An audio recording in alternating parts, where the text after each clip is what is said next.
A ver, esta es la increíble historia de cómo una simple pelea entre una megacorporación y un solo hacker, se salió de control, pero a un nivel que terminó en una de las filtraciones de datos más grandes de la historia. Estamos hablando de millones de personas afectadas y una cantidad de dinero exorbitante. Y para que nos hagamos una idea de la magnitud de esto, empecemos con una cifra: 77 millones. Esa es la cantidad de cuentas de PlayStation Network que quedaron completamente expuestas.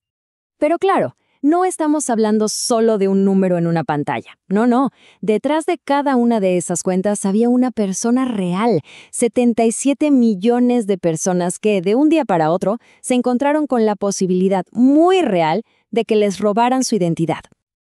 Y si hablamos de dinero, bueno, el costo para Sony fue igual de descomunal. Se calcula que el desastre les costó, agárrense, unos $171 millones. Una verdadera fortuna. Y todo esto nos lleva a la gran pregunta, ¿no? ¿Cómo es posible que todo esto, toda esta crisis global, haya empezado con una sola persona? Bueno, de eso vamos a hablar. Ok, para desenredar este hilo tenemos que empezar por el principio. Y el principio tiene nombre y apellido: George Hotz. Aunque en el mundo del hacking todos lo conocían como GeoHot. Y a ver, GeoHot no era ningún novato, para nada. De hecho, ya era una especie de leyenda. A los 17 años fue la primera persona en el mundo en liberar un iPhone. Imagínense. Y lo interesante es que no lo hacía por dinero. Lo suyo era pura curiosidad, el simple placer de resolver un rompecabezas que nadie más podía. Y bueno, su siguiente reto fue la PlayStation 3. Después de 5 semanas y apenas 500 líneas de código, ¡pum!, lo logró. Rompió la supuestamente inviolable seguridad de la PS3. Y no solo eso, sino que publicó cómo hacerlo para que todo el mundo pudiera convertir su consola en, básicamente, una computadora. Ahora, aquí es donde la historia cambia. Porque mientras que otras compañías casi que lo habían felicitado por encontrar sus fallas, la reacción de Sony fue, digamos que muy diferente. Y así, sin más, empezó una guerra. El clásico juego del gato y el ratón. Pero este juego del gato y el ratón no duró mucho. Sony se cansó. Decidieron que ya era suficiente de jueguitos y llevaron la pelea a un nuevo campo de batalla, el de los tribunales. Así que en enero de 2011 le meten una demanda. Y esto ya no era sobre un hackeo, se convirtió en un debate mucho más grande. Por un lado, Sony defendiendo su propiedad intelectual, y por el otro, la gente defendiendo el derecho a hacer lo que quieran con algo que compraron. ¿De quién es realmente el producto una vez que lo pagas? Al principio, parece que GeoHot no se lo tomó muy en serio. Es más, hasta se lo tomó con humor. Llegó a sacar una canción, una especie de diss track en YouTube, burlándose de Sony. O sea, le echó más leña al fuego. Pero claro, a Sony no le hizo ni pizca de gracia. Y aquí es cuando la cosa se puso seria de verdad. No solo fueron contra GeoHot, no. Empezaron a usar todo el peso de la ley para ir detrás de cualquiera que hubiera visto sus videos, compartido el link o incluso donado a su causa. Y esta estrategia tan agresiva de Sony, de ir contra todo el mundo, llamó la atención. Y no precisamente la que querían. Estaban a punto de despertar a un gigante mucho más impredecible. Y ese gigante era ni más ni menos que el famoso colectivo de Hackers Anonymous. Para ellos, lo que Sony estaba haciendo era un abuso de poder en toda regla. Así que publicaron un mensaje, una advertencia muy clara. Y con Anonymous en la escena, las cosas se complicaron. El 4 de abril lanzaron sus primeros ataques.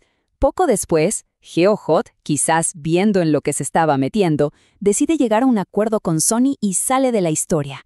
Pero para Anonymous, esto recién empezaba. Aunque, hay que decirlo, sus primeros pasos fueron algo torpes, con ataques online y protestas en la vida real que no llegaron a mucho. Y entonces, silencio. GeoHot ya no estaba, las protestas fallaron y parecía que todo se había calmado. Pero fue justo ahí, en esa aparente calma, cuando la verdadera catástrofe estaba a punto de desatarse. Todo empezó con algo que parecía un fallo técnico. Los ingenieros de Sony vieron que sus servidores se reiniciaban solos. Raro. De repente, el 20 de abril, ¡zas! Apagón total. Sony desconecta toda la PlayStation Network en todo el mundo. Pasan los días y la empresa solo habla de una intrusión externa, pero ni una palabra sobre los datos. Millones de personas sin saber qué estaba pasando con su información personal. Y finalmente, encontraron la prueba. En medio de sus servidores, un pequeño archivo con el nombre Anonymous. Y dentro, su frase de batalla. Somos Legión. Ahí estaba, la confirmación que todo el mundo sospechaba. Pasaron 23 larguísimos días. Finalmente, la PlayStation Network volvió a funcionar. Pero aunque los servidores estaban de vuelta, para Sony, la pesadilla estaba muy lejos de terminar.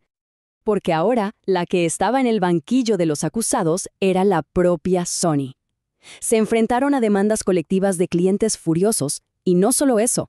Gobiernos, desde Estados Unidos hasta el Reino Unido, empezaron a investigar qué había pasado y por qué no habían protegido la información de sus usuarios. Pero aquí viene lo más irónico de toda la historia. Uno pensaría que esto sería el fin, ¿no? Pues no. A pesar del dineral que perdieron, de las multas, de la humillación pública, ¿saben qué pasó? En los meses siguientes, Sony ganó más de 3 millones de nuevos suscriptores. ¡Increíble! Al final del día, todo este lío dejó una lección muy clara. Demostró lo vulnerable que puede ser una empresa gigante, sí, pero sobre todo, dejó al descubierto cuáles eran las prioridades de Sony. Y parecía que estaban más preocupados por su propiedad intelectual que por la seguridad de la gente que les compraba. Y eso nos deja con una pregunta que, honestamente, sigue tan vigente hoy como entonces. Una pregunta que va mucho más allá de Sony y de PlayStation. Cuando compramos algo, un dispositivo, un software, ¿quién es el verdadero dueño? ¿Hasta dónde llega nuestro derecho a usarlo como queramos?